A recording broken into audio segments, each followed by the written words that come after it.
Can you hear me now? I just want to remind you that it'd be a good idea to turn off your sound. I appreciate that. Plus, I have to read so much information about Brian Stewart that I couldn't put it on notes, simply. Brian grew up in the Midwest, but I think he said it was his love of skiing that ended up getting him an undergraduate degree at the University of Vermont. He followed that by earning his master's and his PhD at Oxford University in England. He's been working in Africa for the past 10 years? 20 years. Archaeologists generally have an expertise in the microstratigraphy of field excavation. And other archaeologists tend to have a perspective of human prehistory that includes a lot of theory. Brian has both. He'll tell you a little bit about the theoretical approaches he's taking to looking at the history of art, the prehistory of art, the importance of art in terms of structuring not just the aesthetics, but all aspects of human society.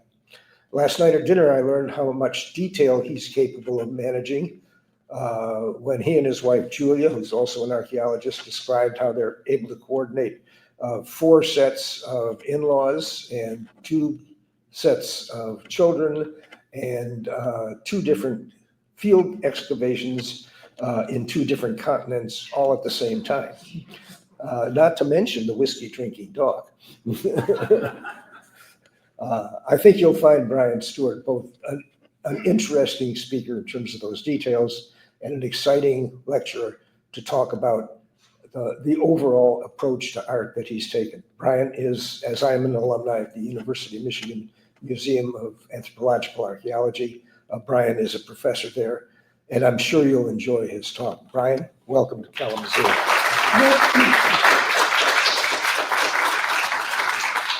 Good morning, and thanks so much for coming and making the time.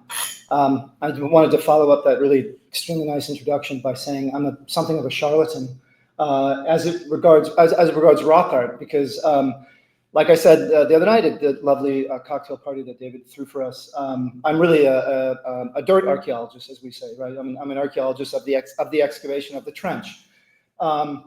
But I've been slowly sort of migrating into more recent periods because just out of mainly desperation, because the stuff we find in the deeper realms of time can be, as we're going to see, can be not extremely well preserved, and there's a lot of very difficult inferences we have to make. And so as we move forward in time, those problems become lessened. And I've been teaming up with close colleagues who are true rock art specialists. That is what they do.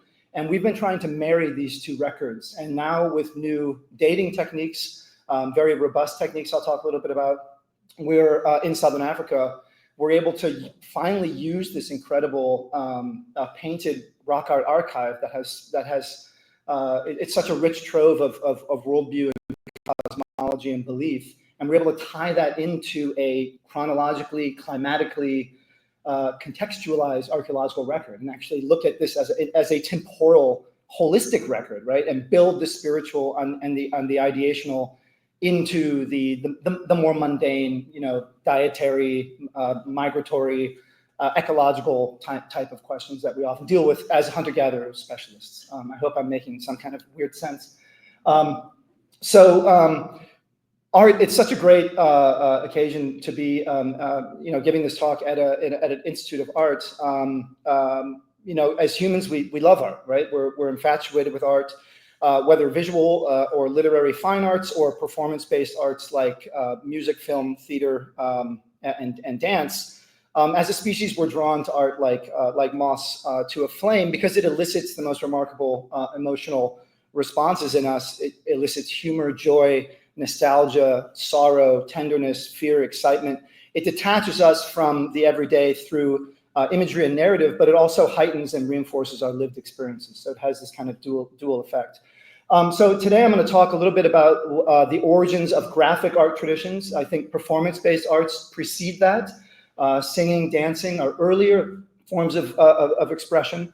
Graphic traditions show up, it seems, quite late to the party. And I'm going to try to make the case that they remain extremely powerful and effective forms of expressions to us because they evolved among early members of our species as one of several interrelated means to enhance survival. Now, art and survival don't often go in the same bucket, and we're going to talk about why that is in just a second. One of the reasons is because in the Western canon, with Western art, art is often considered something that should be, should be appreciated, right? That should be looked at for its aesthetic qualities, something that sort of is almost detached from the everyday, the humdrum, the mundane. Art in English derives from the Old French, which is derived itself from the Latin, and it is from ars. It means craft or gaining a skill, a result of learning or practice. And it's really talking about those sort of artisanal skills, right? Craft work, woodworking and so on. It began to be disarticulated from that sort of meaning really in the late medieval period. I know there's at least one medievalist here, so I won't dwell there because I'll be probably shot by him. So I'll move quickly along. But especially in the Renaissance, the notion of art came to be detached from and considered superior to artisan forms of manual labor, right? This was the origin of the concept of the liberal arts, the free arts. You no longer have to do art or artisan work as manual labor, right? You can art along with mathematics and the high learning work belong in the academies, are off the streets and into the institutes, right? And people will, pay you to do that, and you can live your life of freedom and so on. So free people from sort of this idea of manual labor. By the Enlightenment, that idea had really taken its kind of extreme form, and Western thinkers really considered themselves to be exclusive, really considered art to be exclusive of Western civilization, and to be one of the institutions that marked the West's global superiority and justified its global superiority, right? Enlightenment thinkers believed in this sort of universal progress, this march towards progress, towards rational moral perfection that all societies in the world were going through, but the West just happened to go quite a bit faster than everybody else, and they had achieved it. It had been done, right? And the fact that they had these incredible art traditions and this canon of art was proof that the West was superior and that it was it had achieved this kind of moral and rational sort of perfection. The flip side of that, of course, is that they perceived arts and most other trappings of modern life. They perceived the lack of arts and most other trappings of modern life as something that was really barbaric and childlike, right? So Voltaire, Rousseau, Hobbes, the great Enlightenment thinkers, even considered that what non-Westerners were basically barbarians and children for what they perceived the lack of fine arts. There's this famous quote from Thomas Hobbes that non-Western peoples, especially the lower, what they considered the lower orders, right? Hunter-gatherers and pastoralists, for instance, had no place for industry, no culture, no navigation, no commodious building, no instruments of moving and removing, no knowledge of the face of the earth, no account of time, no arts, no letters, no society, continual fear, he paints a really nice picture, and danger of violent death, and the life of man solitary, poor, nasty, brutish, and short. Okay, now granted, that is an extreme version. That's often, it's almost a trope how often archaeologists look at this and they're like, oh, this stupid man. Okay. But it is not that far off from the general Enlightenment idea of non-Western artistic capacity. The irony, of course, is anthropology grew out of the same Enlightenment-inspired colonial mindset, right? Rooted in racism, rooted in colonial endeavors and ambitions. Art has a very complicated relationship with anthropology because if anthropology is the study of all people at all times, but anthropology grew out of this period where it was really interested in studying non-Western societies, right? Only in the last 50, 60 years is anthropology concerned with the West at all. It's really a non-Western gaze. And because the non-Western peoples were considered to not have art, art was not a part of anthropological inquiry. It was very much removed. And so at the very best we can say is that it's under-theorized in anthropology, and at worst, non-Western people's art traditions are dismissed, dismissed, infantilized, and even appropriated by the West when they begrudgingly considered some of it to be quite nice. So there's these are sort of through time approaches of the West to non-Western art, purely utilitarian. Artisans might have decorated stuff in the process of making, pots and metal artifacts or stone tools or whatever, but that was just sort of, it didn't really mean much. It was just a way of decorating. Maybe it had something to do with the identity of the maker, whatever. It doesn't matter much. My favorite is that when they found pieces or rock art or whatever that was, something that they really couldn't shake off as, purely utilitarian, that really did have some aesthetic value and high skill, they said, well, that might actually be ours. Turns out that maybe the Phoenicians came down here to Namibia and painted that and then left. They were always on boats. They could do that. Why didn't? And literally, I mean, if you look at these newspaper clippings from the early 20th century, Bushman paintings, not the work of Bushmen. Dr. So-and-so's new startling theory. New method of copying rock paintings, Professor Lowe says cave artists probably wandered from Spain. These are not uncommon, right? Great Zimbabwe was thought to be the palace of the Queen of Sheba, right?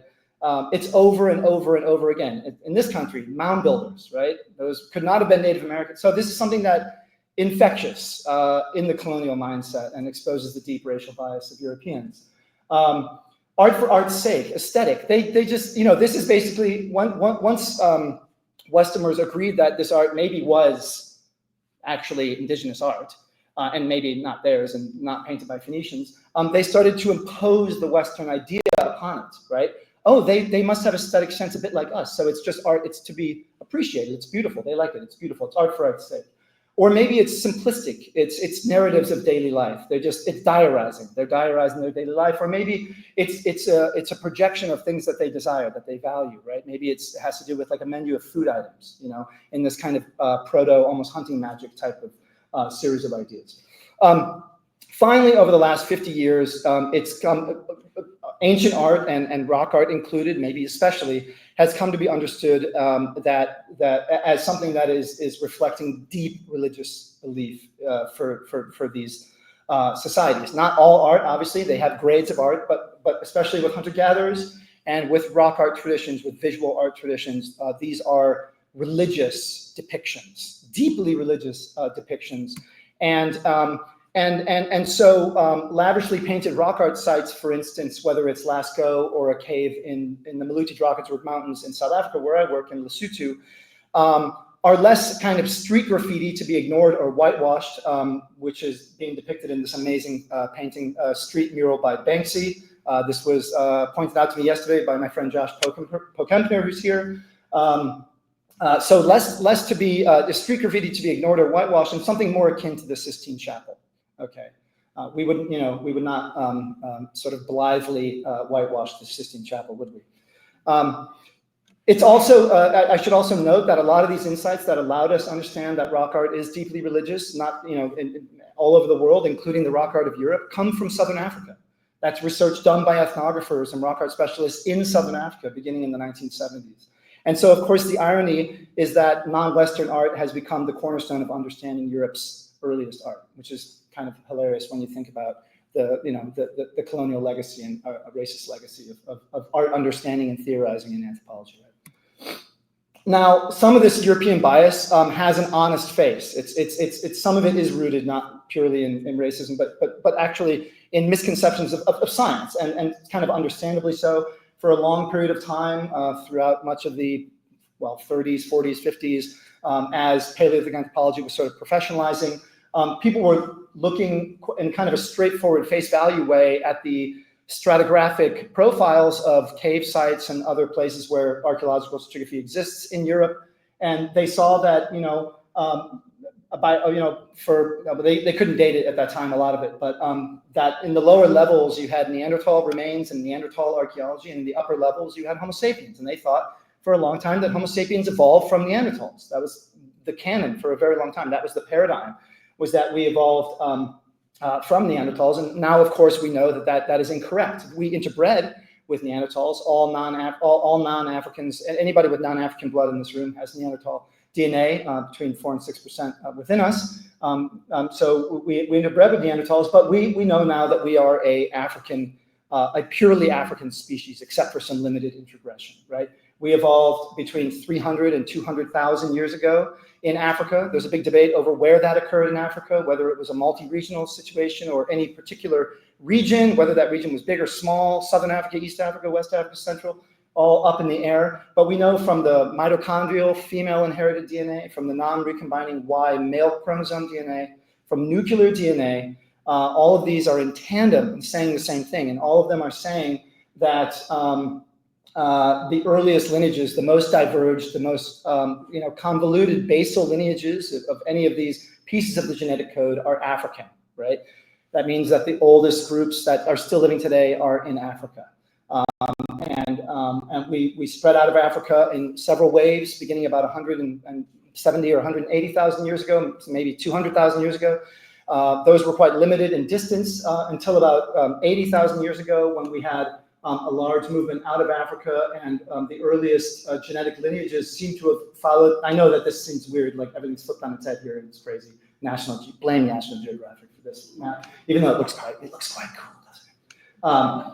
But the earliest lineages followed the Indian Ocean rim, getting to Australia by about 65,000 years ago. Okay, so this was the kind of earliest so-called southern arc route of long-distance global dispersion, followed by other movements up into central and western parts of Eurasia, getting into Europe, beginning at about 50,000 years ago, but more fully beginning at about 45,000 years ago or so, and giving rise to the great Upper Paleolithic traditions that occurred there. Yeah, so we know that the evolution of Homo sapiens was mosaic, variable, slow, that it was a coalescence that took several 100,000 years until the crystallized modern human form evolved, at least anatomically, by about 200,000 years ago. But old habits die hard, okay? So we've known for a long time, from genetic studies from the mid-'80s, from anatomical studies from even earlier than that, that Africa is our homeland, right? That debate was basically put to bed in the late 80s, more or less, even though some people at the University of Michigan kept saying that, no, it's multi-regional, we evolved all over the world. Milford Wolpoff was incorrect. Okay, fine. But we would cling on right up into the late 90s to this idea that, okay, but maybe there's a difference between where and when anatomical, physical, skeletal modernity evolved and behavioral modernity, right? Behavioral, what does it mean to be behaviorally modern, right? What does it mean to be behaviorally modern? Well, for anthropologists, which come out of the Western canon, right, out of Europe, it means often artwork. You have to have art. You can't not have art. You have to have art, right? So we need to have stuff like this, right? Now this is behavioral modernity. And this, at that time in the 1990s, only occurred early on in Europe, right? Europe, why do you have all these incredible deep painted caves in Spain and in France, right? Northern Spain, southern France, and several other parts of Europe. If there's modern humans running around Africa for hundreds of thousands of years, why aren't they doing this, right? It must be something about Europe. Okay, so Homo sapiens evolved in Africa and they came up into Europe, but once they hit Europe, bang, there was this so-called human revolution, this symbolic cognitive revolution that our minds suddenly just burst into fluorescence, effervescence, action. This was the paradigm and the dominant paradigm, despite the fact that there's a chapter in this book by a very famous archaeologist who's now passed away called Hilary Deakin, and he argues that every other chapter in this book is full of shit. It's amazing. He's like, you're all wrong. It happened in Africa. I'm telling you. Just why is everyone like, don't listen to them. It's really awkward, to be the only person in the book. And he was right. He was absolutely right. So that was published in 1989 or 90, I think 1990. And 10 years later, a new paradigm emerged. And it had been theorized a couple of years before that, which was really interesting. And then the evidence came, bam, and it came fast. And it came in a couple different sites, but especially this one. This is Blombos Cave. This is a site with stratigraphy dating between about 70 and 100,000 years ago on the Mediterranean climatic coast of the Southern Cape in South Africa. It's a couple 100 kilometers to the east of Cape Town. It's a little tiny crag in the rock. It's actually really uncomfortable to crawl into. It would have been a bit better when people were down at the original level of the floor. It ironically excavated by literally a giant. This is Chris Henshelwood, and he is an actual giant. His hand can grab my entire body and throw me out of the room. And he's working in this tiny cave. He's got this deep voice. Anyway, he's a very good archaeologist, and this is when my wife would be like, "You're digressing, and you're going to run out of time." She's probably right, but Chris, so he owns all this land. He owns this. His family were like the Bloomingdales of Cape Town. So Henschelwood's was the department store, fancy department store back in the day. And so they own this land, and he, for his PhD, looked at a bunch of sites. He was looking at Holocene, later Stone Age sites, much more recent stuff, at all these caves and rock shelters. And all these sites, he would dig the Holocene layers out, and then he would hit this sterile beach sand, right? This is from a high sea level stand, and this beach stand's blowing into these sites, and it was sterile, it didn't have any archaeology in it. And so after his PhD, he submitted it and did a good job, whatever, and he was like, I'm gonna go see what's under that sand. Probably nothing, but who knows? And so for hijinks, he went back and started hoiking out the sand. And he was rewarded by the most incredible archaeology. And I had to cut all these slides out. I can't show you all the stuff that he found, but incredible lithics, beautiful foliate bifacial points, bone points, some of the world's earliest jewelry beads, and we're going to see those in a second. And then most importantly, he found this guy, okay? This and its brethren are the earliest geometric art forms in the world. This is a piece of red ochre. It's a tablet about like this big. And on one face of it, you have this very purposeful, very intentional geometric engraving with these regular incisions being made in multiple, sort of vectors. And this is not the kind of damage that occurs when you grind ochre to make a powder. People have been doing that for a long time before that. Now that can have either symbolic, but also utilitarian value. Ochre is very valuable as a sun cream, like today when you drive around Southern Africa or anywhere in Africa and people can't afford sun cream and they're out all day working on the roads, road workers and stuff, they cover themselves in red or yellow ochre, right? Because it's an amazing sunblock. It's a dietary source of iron. It's rich, it's an iron oxide. You can mix it with other adhesives and make a supple adhesive, like for binding a lithic or something else onto a spear or an arrow shaft or whatever. So it's got utilitarian functionality. It doesn't necessarily mean it's symbolic. But these marks are not the kind of marks that occur when you grind or abrade ochre to reduce it to a powder, right? This is an intentional marking system. The meaning of it is lost to us. We don't know what it means, but it was meant to be read by someone. Not read in a literary sense, but to be interpreted, right? There was a convention that both the maker and the viewer knew, and that's what it is. It's a system. It's art, okay? And it's not alone. This one was found in M1, which is the uppermost. This is the later Stone Age. This is that sterile sand layer. This is dated to 73,000 years ago at the top of M1, and then there's two large stratigraphic aggregates ending up at 100,000 years ago at the base. And you have a whole series of these. This is just the ones that would fit on this slide. There's dozens and dozens of these. So this is a tradition that lasted 30,000 years of geometrical engravings at Blondeau's Cave. In addition, you might say, okay, but what does this have to do with rock art? Brian, we're talking about painting. What the hell is going on? You've totally lost the plot. And you're right. But I'm going to get it back right now. Because in addition to these, at the very base, at 100,000 years ago, he found these amazing abalone shell paint preparation kits. These are abalone shells with grindstones tucked into them, and then tons of little bits of things that were used to make the paint that is then coating the walls of these things. It's an ochre-based paint, but it has beeswax, it has ground charcoal, it has ground bone, and other ingredients, and all of these things, including the bone stirrer used to prepare it and the grindstone used to grind the bone and everything else, was found tucked into this nice, these two little abalone shells, about like this big, the kind of things you see as like, college roommate cigarette ashtrays, universally for some reason, I don't know what that's all about, and caked with this liquefied ochre, okay? And in addition, the world's earliest beads, okay? And that's important. I wanted to draw your attention to this because this evidence of geometrically engraved and painting, we don't have the paints, we don't have the paintings, but we have the paint. And part of the reason we don't have the painting, I think, is because these are exposed open air rock shelters. These are not deep caves like in France, right? These are open to the elements, and they're painted now, but the paints that last on them are relatively recent. And we're going to talk, when I get into the case study towards the end of the talk, we'll talk about some of the more recent dated rock art, and we can now join that up to the ethnography to make some really, I think, quite robust inferences on what these things actually mean. But I wanted to draw your attention to the beads because I think that early graphic art traditions have to do with social networking in a way that I'll explain right now.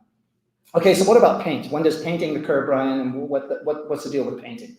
So the oldest painting we have in Africa comes from a couple of pieces of cave wall that sloughed off. These caves are very friable, and they you always get them sloughing off the walls and sealing into the deposit.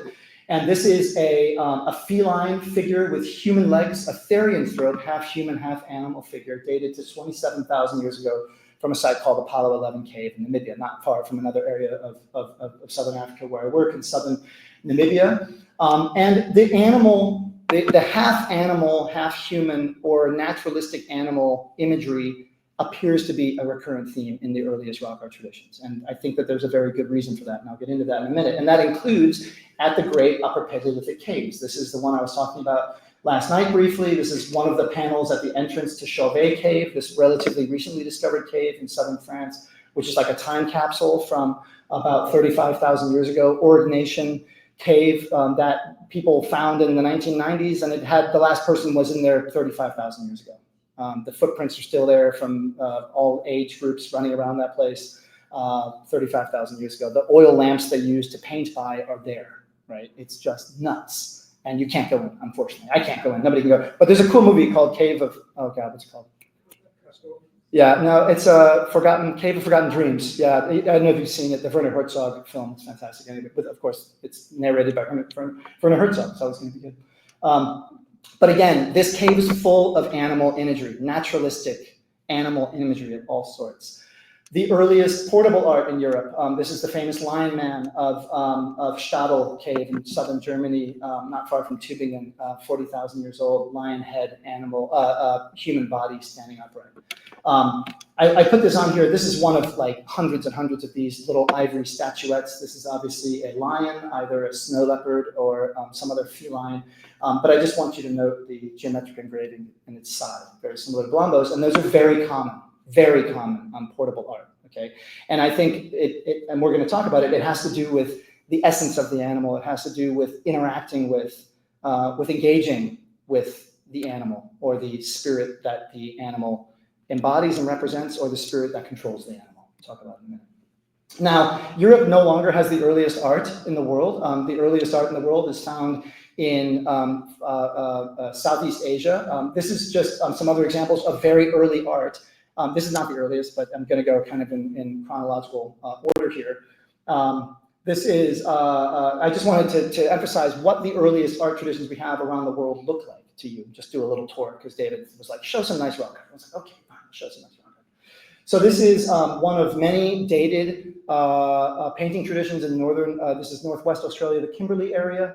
And these are really cool. They're painted by mud wasp nests overlying these paintings. These are, because it's a very dry area, these mud wasp nests preserve, and you can radiocarbon date them. How cool is that? And so this is the oldest one they have so far. This is a macropod, probably something like a red-necked wallaby, with a mud wasp nest over its bottom leg here that dates to 17,300 years ago, right? So that's about the age of Lascaux Cave in southern France. And naturalistic, very well, beautifully portrayed wallaby, slightly turning, with these, amazing perspective on the ears. It's just such a funky posture of this animal, just really, really beautiful. If we move forward with our little rock art tour, here we are in Sulawesi, right, one of the Indonesian islands just to the east of Borneo. And we have two sites that are very difficult to pronounce for me, cave sites that are where you have these are Sulawesi warty pigs, these very cute things here, identifiable from their little, they've got these kind of weird, they're called warts, but they're like these bony protrusions in their face, and you can see them sticking up here, and they've got this very characteristic tuft of hair in their forehead, and you can see that especially on this one. And I want you to notice the human handprints that are on top of and around these things, humans touching, humans interacting with these very naturalistic animals with these very purposefully placed physiological marks that show you what animal that is. You know what animal. It's not some amorphous thing. That animal is a Sulawesi warty pig. This is where they're from, and there's no ambiguity right around that effectively. These are dated by speleothems, so these are like mini stalagmites, stalactites, basically flowstone dated by uranium series. It's like a uranium version of radiocarbon. And so you can date the crusts that have formed on top of these paintings, and you get, again, minimum ages. Sometimes you find the crust below them and you can bracket. And actually, some of these are bracketed. So these are at least 45,500 years old, right? Older than any rock art we have in Europe right now. And some of these, we have speleothems under them that are about 75,000 years. So that's the bracket. Some other paintings, again, in Sulawesi of, we've got other, this is a babirusa, a deer pig, kind of a similar thing, but with tusks upturned. And then we've got these anoa, these are dwarf buffalo. They're so cute. These little dwarf buffalo you can see here.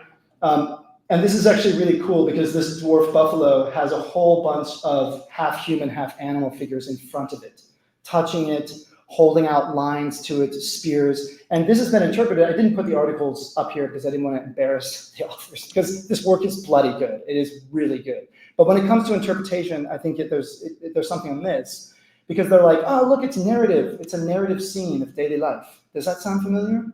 Or it's hunting. They're hunting. It's like, okay, really? They're hunting? They're half human, half animal. Are you sure they're hunting? I mean, there might be hunting involved in it, but there's something else happening, right? There's engagement, but it's not exactly just literal hunting, right? There's something else going on here.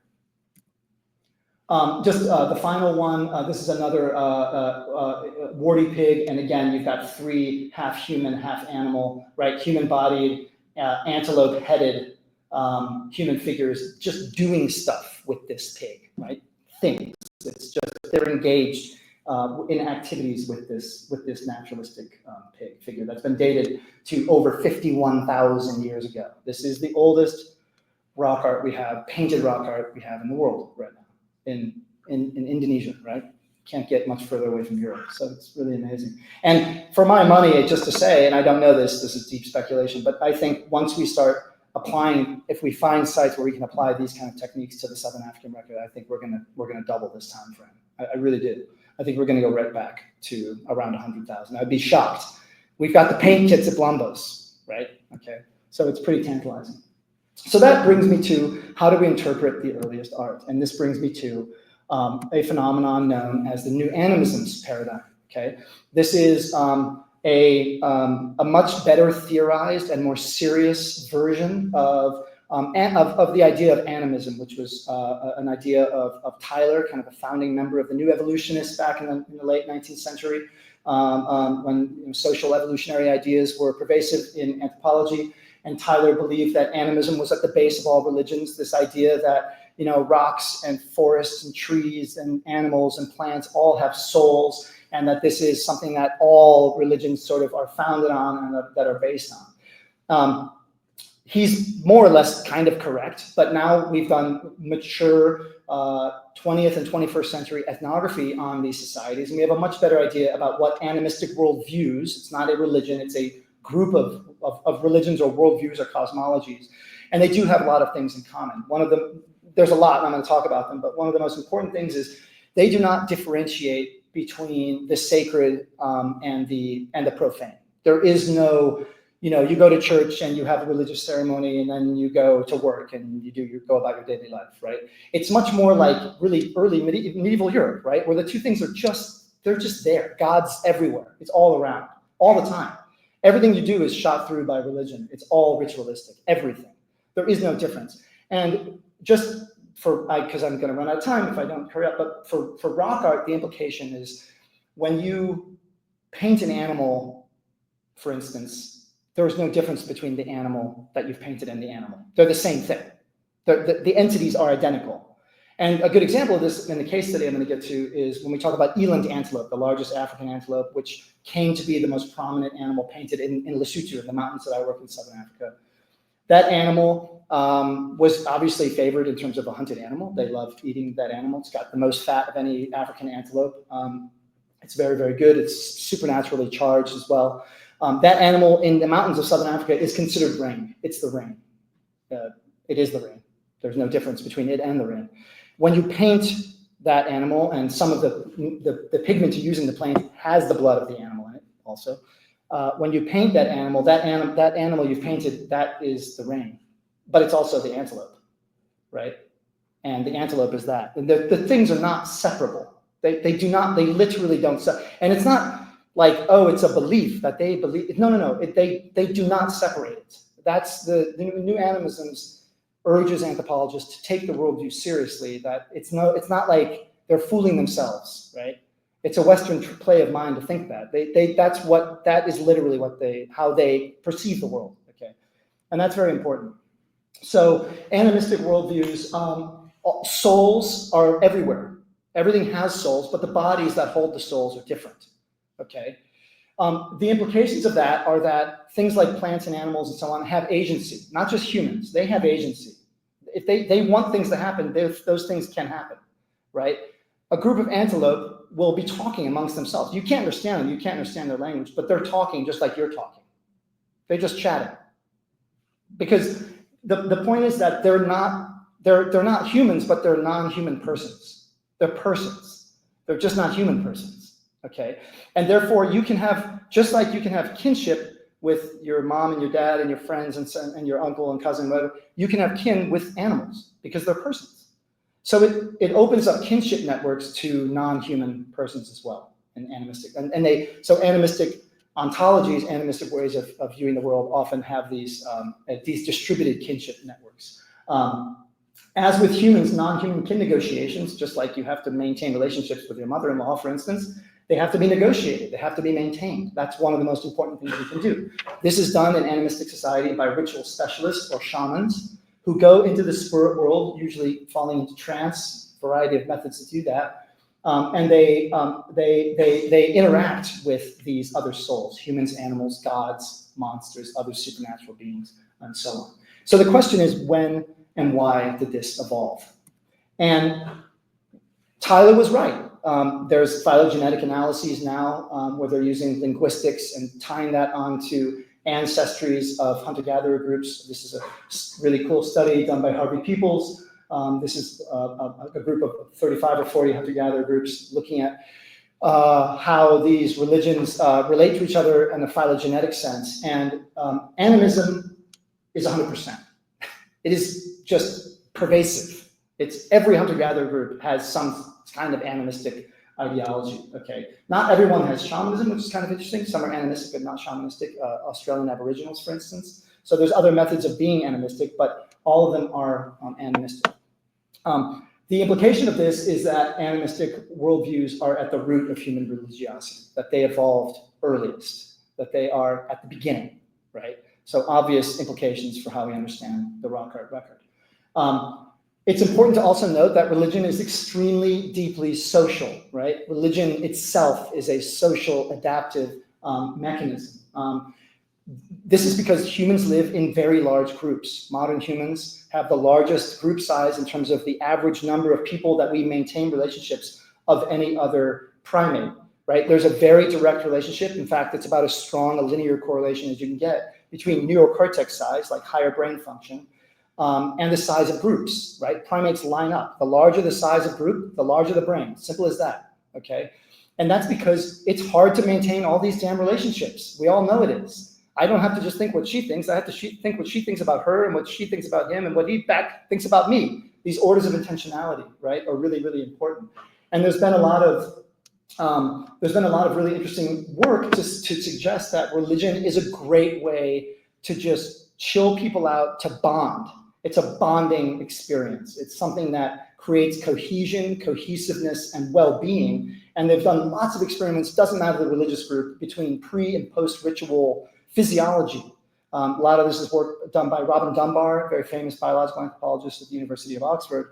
And he's done tons of studies, and they're so interesting. And he's especially interested in endorphin firing, because religious ritual fires these endorphins off and creates this sense of community. And he's looking at, basically through medical kind of techniques, he gives people pain dullers, right? And they are supposed to dull the endorphin effect. And then he gives people placebos, right? So he does these kind of like blind trials, and you don't know if you got the placebo or the pain inhibitor. And he shows that before ritual and post-ritual, there's a difference between the people that took the placebo and took the pain inhibitor. The pain inhibitor people, are pretty deflated, not feeling that great. And the placebo ones are like, yeah, they're flying high, right? Because they're experiencing that endorphin rush heavily from the ritual component or the ritual activity that they just experienced. So religion is deeply social, and participation enhances bondedness, inclusion, and overall happiness. And so I think this has implications for understanding the earliest art, that animism, social bonding, and graphic art traditions are tied together in an evolutionary sense. And that's because ritual bonding reduces stress. When hunter-gatherers aggregate together, which they do seasonally in most environments, the first thing they do is they trance. They just trance it out, just to chill out, right? And get everyone on the level and enhance that bonding experience. Shamans enter the spirit world in that symbolic labor, in that spiritual labor that they're doing on behalf of the group, where they negotiate with this extended kinship network, these supernatural spirits, including non-human kin. And I believe, and this is the crux of my argument, that art evolved as a practice of respectful negotiation that focuses attention on specific resources and animals and plants and so on that you want to get in an ecological evolutionary framework. And that makes the spirit world as a respectful gesture manifested more visibly and more tangibly in this world. It literally brings the spirit world visibly onto the walls of the sites. It pulls it out of an imaginary place and puts it into your world, right? And that very much, again, throws that barrier down between the sacred and the profane. Eventually, when rock art becomes common throughout spiritualized landscape, it anchors belief systems to place. So particular rock arts occur not just uniformly wherever. Rock art is specific to places in the landscape, places that are the domains of the spirits that you have to negotiate with to use those places, right? And so that helps you navigate the resources of those landscapes, and those things are really interesting as well. One thing I skipped over, and I was talking to you the other night, I think it's really important, and I actually jammed this in there after talking to you, this idea that it focuses attention, because by moving your order of intentionality out into especially the animal world and extending your kinship network, you're paying more attention to animals, to how they move, to how they behave, to what they're doing, to how they relate, to how they perceive you. And that is evolutionary. I mean, that is going to help you hunt them, right? And the idea there is by acting respectfully towards them and bringing them into your kinship network, that you have to act respectfully towards them so they will share themselves with you, just like you would expect your mom or your brother or your sister, whoever your aunt, to share food with you. So the animal will reciprocate your respect by respectfully dying and giving itself to you. That's how this is supposed to work. And so what it's doing is allowing your hunting to become better. You're going to become a better hunter because you're focusing attention on that animal. So there's a survival component to this. I think that's really crucial. And so if art is adaptive, it should change through time. It should be supple. It should be responsive. That's how adaptation works, right? And so we should expect that. So now I'm going to talk about a case study. Do I have any time left at all, or am I just... Really? Wow, that's never happened. Okay. Usually it's like, wrap it up. Okay, so I'm going to try to get through this pretty quick. So this is the case study so just to say that I've been talking about like deep time, last 100,000 years, and we're moving forward in time because we have rock art that we can date really precisely. We've obtained the very first direct dates. We're not talking about mud wasp nests. We're not talking about uranium series speleothems where we're getting minimum ages or maximum age. We're talking about dating the pigments absolutely directly, just like they're doing in those deep Paleolithic caves where nothing's happened to those paints since they were painted, right? Those are kind of easy contexts to do that. Where we're working in these exposed rock shelters, it's really hard. There's all sorts of contamination issues and all sorts of problems with doing this. And I've got an amazing French-Canadian colleague who is just a wizard chemist, like Gandalf type of person, or the female equivalent. She's just a badass, and she's getting these amazing dates. And so we're very lucky to be working with her. And what that allows us to do is to tie, as I said, that into our new animistic understandings of San, religion and religiosity, and to create new narratives about what this rock art means and how it connects with the excavated record. And for me, that's the most exciting part of everything. So here we are, we're going to go down to Southern Africa, not where Blombos is over here, but over in this summer rainfall zone. This is the highest mountain region of Southern Africa, the Maluti-Drakensberg Mountains, centered on the little kingdom of Lesotho, the mountain kingdom here, its own little country, a little sovereign state. It's some people call Switzerland the Lesotho of Europe. Not many. Mostly people in Lesotho say that. But it's very similar. You can see kind of why. It's also extremely beautiful. It's incredibly diverse in terms of its landscape. All sorts of different kinds of mountains. It's bounded over here to the east by the Drakensberg Escarpment, this sheer scarp of cliffs, super dramatic. And most importantly for us, it is absolutely lousy with rock art. It is just packed with rock art. It's one of the great rock art centers of the world, and I'm not exaggerating. It is absolutely second to none in many ways in terms of the density, the richness, and the quality of the imagery is just astounding. So I've been excavating a series of rock shelters in the highlands, especially in the southeastern highlands here, looking at archaeology going back to about 100,000 years, if not a little bit before. And I'm interested in early montane, high-altitude adaptations of Homo sapiens in this area. So this stuff I'm talking about is kind of my, oh my God, I can't deal with any more stone tools. I need to go look at something actually interesting type of research. The first professional archaeologists in the area were a kind of a husband and wife power duo both called Pat, Patricia Vinicum and Patrick Carter. They were based at Patricia Vinicum, who became really one of the most, if not the most important rock art specialists working in the 1970s. With her and a guy named David Lewis Williams are largely responsible for shifting the paradigm of global rock art towards one of deeply held religious beliefs, getting rid of all that old colonial baggage and saying, if you actually listen to what the Bushmen say about it, you'll know what it means. It's pretty clear. They take it pretty seriously, the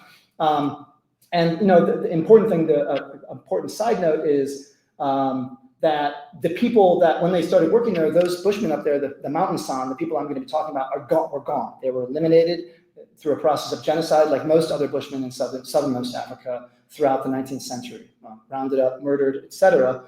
Really horrible, violent end to those really incredible people. We know, of course, there are Bushmen famously that still exist in northern San areas, so Namibia, in the Kalahari Desert, right, Botswana. And these guys just went, Pat Vinicum and colleagues, David Lewis, took these copies of rock art and went to the Kalahari. In the Kalahari, they don't paint. They have no tradition of painting. There's nothing to paint on. It's sand, right? They have no graphic art tradition really at all, except for engraving stuff on ostrich eggshells and so on. They knew exactly what this was. They're like, oh yeah, because they believe it. It's the same damn religion, right? Oh, that's that. Yep. Okay. Yeah, that's trance. This is trance. That's that antelope. That human figure with an antelope head is a shaman that has dropped into trance from hyperventilating all night. You can see the blood pouring out of its nose. That's because when we go into trance, blood pours out of our noses. And he's got an antelope head because he's trying to seek antelope power to heal the sick and do all these things, right? Or to hunt this particular antelope and so on and so forth, right? That's what he's doing the spiritual labor. And this imagery is packed with trance imagery. So it's David Lewis Williams and Pat Vinicum really showed that this is related to not this world, but largely the spirit world and how those two things interact. Pat Carter was a dirt archaeologist interested in, like me, in early time periods. And from the very beginning, they were really trying to tie the two records together. They were they understood the power, the potentiality, the potential of fusing these records, but they couldn't do it. They also got a divorce, that didn't help. They didn't have the dates, and despite their best efforts, they couldn't make it work. But one thing they did realize was that the most dominant antelope, the most dominant animal in all these scenes in this area are eland. Eland are everywhere, right? This, again, is the largest African antelope, the one with the most fat. It's a relatively docile antelope. They occur in large herds. They migrate up there seasonally in the summertime to eat these springtime and summertime grasses at altitude. That's going to become important a little later on. And at some point, they noticed they started to be painted in the most beautiful way. They started to be painted in what's called shaded polychrome. So not only multicolored, but shading between those colors to achieve an incredibly naturalistic kind of look. Some of these are so naturalistic, I mean, honestly, you kind of can't even tell that if you stand back far enough, it's a photo, right? This is art that's survived thousands of years on a cave wall, and it looks like a damn photograph. I mean, it's exquisite, the artistry and skill of these painters, right? Using traditional materials and methods. But even though it's highly naturalistic, there's always weird stuff going on, right? It's not literal. It shouldn't be taken as literal. This eland is beautifully rendered, but it's stepping out of a crack in the wall. Why is it doing that? Weird. There are these ghost-like, emaciated human figures, not well painted at all, interacting with eland. This eland is lying down. Look how calm it is. Look how seated it is. It's chilled out. It's relaxed. And this guy's holding one of its horns, just holding its horn. Why is it doing that, right? He's trying to induce a certain behavior in this animal, right? He's inducing calmness, niceness, tameness. He wants to make it tame. He wants to induce tameness because he probably wants to hunt this animal, right? But he has to negotiate with the spirit, or he's not going to be able to hunt it, because that animal's going to go, piss off, you didn't act nicely to me. I'm not going to give myself to you. I'm not going to reciprocate. Why should I, right? That's what you see. This antelope is stepping out of the rock face because the rock face is, as David Lewis Williams pointed out, a veil. It's not solid, it's permeable. It's a veil between this world and the spirit world. You can move in and out of it, and animals do. So this is very common. Human figures, therianthropes, antelope, going into cracks, coming out of cracks on the wall, always moving in and out of the spirit world, right? Trance. Here's an upside down eland. I don't know if you can see it. These are the forelegs, hind legs, tail, head thrown back, blood pouring out of its nose, right? Now you might say, oh, well, this eland obviously has just been hunted. Nah. Because here you have a male hunter, okay, fair enough, but instead of a spear, it's holding a fly whisk. I've never killed an antelope with a fly whisk. It's really hard. They just leave.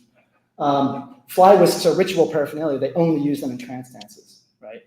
This hunter, you can't see his face, but he's got blood pouring out of his nose, just like the antelope has blood pouring out of his nose. He's holding the leg of the animal. He's harnessing the power of that eland as he goes into trance in order to effectuate the symbolic labor on behalf of the group and establish kin relationships and do all the negotiation that he needs to do in that spiritual realm that he's in. So that's kind of what I was getting to is David Lewis Williams and Pat Vinicum began to triangulate between the Kalahari ethnographies of the 1950s, 60s, and 70s that I told you about, the famous Kalahari ethnographies done by the Harvard group and those guys, but also these other two records which were earlier, which were recorded earlier than the Kalahari. These were recorded in the middle of the 19th century. One is a German linguist, this incredible guy, Wilhelm Blake, and his sister-in-law, Lucy Lloyd, who lived in Cape Town, and they realized that Bushman languages were going extinct as the genocide progressed across southern Africa. And so they arranged for these Bushman prisoners from the Karoo, from the interior Karoo desert, who had been transferred to Cape Town and put in prison. They arranged for these prisoners to be let out and to live with them in their like leafy Victorian, high-end house in Mowbray, this like nice suburb of Cape Town in like the 1870s. Like who does that, right? These people that are literally considered subhuman to most of the people around are living in this Victorian, high-class house because these people are so interested in originally their language because they had these click languages that they had never heard before. And he's a really good linguist. But in the course of listening, learning their language and then listening to what they had to say, they were like, this is incredible. These people are the most incredible people. Their stories, their religion, their ritual, their ideas about the stars and the cosmos, and all these supernatural entities, how they relate to animals. This is just insanely awesome, And they wrote it all down. They wrote down 11,000 pages. And that is one of the greatest ethnographic troves we have in the world of hunter-gatherer religion before the vagaries of European colonialism really stamped these people out. Similarly, we have an account of a mountain bushman guide to some British officers that were chasing an errant chief. It's a long story, but through the wilderness of Lesotho at that time, it was no man's land. It was just hunter-gatherer territory. And most of the hunter-gatherers have been, unfortunately, shot out at that time. But this was one of the last guys up there. And he was a guide, and he went with these British officers to show them around. And one of them, Joseph Orpin, was kind of like a budding amateur anthropologist. And he would sit with this guy named King, and he would sit with him, and they would be camping inside the rock shelters. Well, guess what's on the walls? All that rock art, right? So around the crackling fire at night, Orpin, with his diary, would ask King what that stuff meant. What is that? What does this mean? And he told him. And what he said to him at the time made no sense. Orpin was like, this guy's mental. Like, I don't know what he's talking about. And we're going to get to that in a little bit. But what we do with rock art is we triangulate. This is obviously not to be taken literally, but we triangulate between these three very important ethnographic records recorded at different times. And we try to look for multiple instances of fit, and we use that to interpret the rock art record. So what did King say to Orpin? He said, these guys with antelope heads, these raybuck heads, they tame elands and snakes. He was like, what? He said, they're men who had died and now lived in rivers, and they were spoilt. We now know that means to die in trance.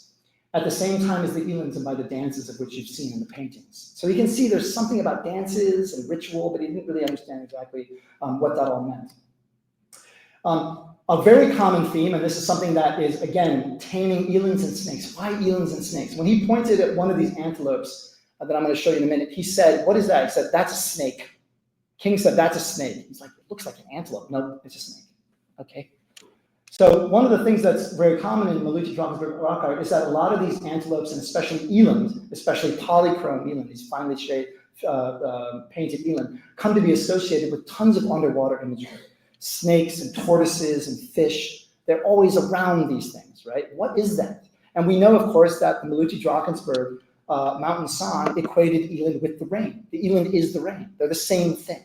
So something about eland and rain got linked. And we know that in San idiom, among the Kwa, which are these interior Karoo people, the rain is one of the deities. It's one of the main deities. It's a destroyer deity. It's the water deity. He's the regenerator of rivers, vegetation, and associated animals. So tortoises, for instance, it's a tortoise, but it's also Kwa's thing. And it's also his essence is in it. So you better act respectfully to it because it literally is the god. Fish are the god. Eland is also the god because it's linked up with the fish and the rain. It's all the same thing. Whirlwinds, lightning, meteorological stuff is that god. Same thing, these are rain animals. These are shamans pulling these rain animals out of their water holes to regenerate the veldt, to regenerate the land. This is the one that King called the snake. And just down the river, this is one of our camps. We work at these sites, at these exact sites that they camped in. Just down the river, my friend Sam Chalice, who's the director of the Rock Art Research Institute at WITS in Joburg, he found this called rain snake shelter, this giant snake being pulled out of its water hole in the exact same way as this antelope, right? So the things are literally the same. So antelopes are snakes, are tortoises, are fish, they're linked. Why is that? We know that rainmaking in San idiom also often occurs at altitude. Mountains are rain places. That's where rain falls, and that's where rain is made. And you have specialist rain shamans in the Karoo that go onto mountains to make rain. We know that eland respond to the rain because they go up from the lowlands up into the highlands seasonally to eat that nutritious grass. They go up there and they gather, just like hunter-gatherers, they gather there in giant numbers of thousands. They go up through this freezingly cold mist. This is a place where God is supposed to live, where the eland, his favorite animal, are in droves like cattle. These are things that King said to Orpin. They go up, and the summer rains bring the eland, and they go upwards through the storms up to eat it, up into the mountains. So at some point, eland came to be associated with fish and other rain things. And so we're asking, how does that relate to the representation as shaded polychromes? And we're able to answer that because we've got these fancy new dates. And I'm not going to go through the chemistry here, but they're damn good dates. We're very happy with these dates. And the cool thing is that all of the polychrome elands are lining up in this window of between 3,000 and 2,000 years ago. This is a period in southern Africa known as the Neoglacial. It was a cold snap of about 1,000 years. And in these high altitude mountains, these cold snaps, these vegetation belts that are stacked up on top of each other descend downwards. So these high altitude, not very nutritious grasslands that exist at altitude today move downwards, and that creates a shorter window of grazing for these large animals like eland. But it also promotes the existence of these freshwater fish that like cold waters and cold rivers. So you get this kind of interesting possibility for a dietary changeover. At the site of Dikwang, which is a riverside hunting and fishing camp in the highlands of Lesotho, we see very clear evidence of a dietary changeover through the Neoglacial. So what we have here is all these paleoecological indicators of it getting very cold and suddenly really quite dry in the middle of the Neoglacial. I'm not going to go through each of these indicators because I don't really have time. But what we see is in the early part of the neoglacial, we see a ramping up of fishing at the same time as there's still quite a bit of eland around, and the two things are done at once, and it's a good time. People are up there and they're aggregating and they're eating those eland, and they're preparing for that hunt by eating tons of these fish. At some point, the population of eland crash, they fall off a cliff, and the fishing basically keeps going. So what's happening here? So our hypothesis is that during the early neoglacial, eland and fish were both bountiful. You have an extended spring-summer aggregation time of people. You get preparation for a hunting glut of these eland, and the early migrations of the fish during this lean season of the springtime creates this fat-rich resources to feed the hunter-gatherers assembled to hunt these animals. In order to do that, you have to have heightened negotiation and respect behaviors towards eland and the rain. So the rain will come to regenerate the veld, the rain will rise those rivers, bring the fish, and bring the eland. At that time, polychrome painting is born as a respect behavior, and these two things become ontologically linked. Eland and fish and rain become linked in the mind of the mountain sun. At some point in the late neoglacial, the landscape becomes even harsher and less woody vegetation. There's less browse around for these animals to eat. Eland largely abandon the highlands. You get a narrower, more targeted springtime fishing aggregation. Springtime because people don't stick around for the summer because there's no eland to hunt. They don't stick around, but the spiritual fusion of eland, fish, and rain endures, and that's something that carries on through this day. So we can see ecology marrying up with archaeology, marrying up with change in the rock art because we have these dates. And we've got a beautiful, really interesting story where belief is a central component of it instead of something that we speculate about. So just some conclusions to wrap everything up. The meaning of ancient art and its role in hunter-gatherer societies, it really can't be glimpsed through Western glasses. It doesn't work. We have to have emic inside hunter-gatherer worldview to gain perspective on it. Graphic art first evolved in Africa about 100,000 years ago, and that probably includes rock art, and it's spread with Homo sapiens across the globe. There's early claims for Neanderthal rock art you guys have probably seen. Those dates are problematic. Don't believe those dates. Those are really problematic. I'm not saying Neanderthals had all sorts of other cool stuff going on with them, but rock art, I don't think is one of them. I think it's a modern human thing. Animism is the most widespread ancient hunter-gatherer religion, is an appropriate interpretive framework, I believe, for early art. Shamans enter the spirit world to interact and negotiate with supernatural entities, including these non-human king-like animals. Art evolved as an extension of this symbolic labor, a respect practice that makes the spirit world visible and tangible in this world. As an adaptation that promotes societal well-being and encodes information about resources in the landscape and animal behavior, art should change just like other adaptations. And as our case study points out, in Southern Africa's highest mountains, the neoglacial sees heightened spiritual negotiation as a result, resulting in a spectacular new form of painting as a respect behavior towards these entities and the other phenomenon that they embody. I just want a couple minutes over. I'm sorry. All right, thanks so much. Really appreciate it. Thanks for your time.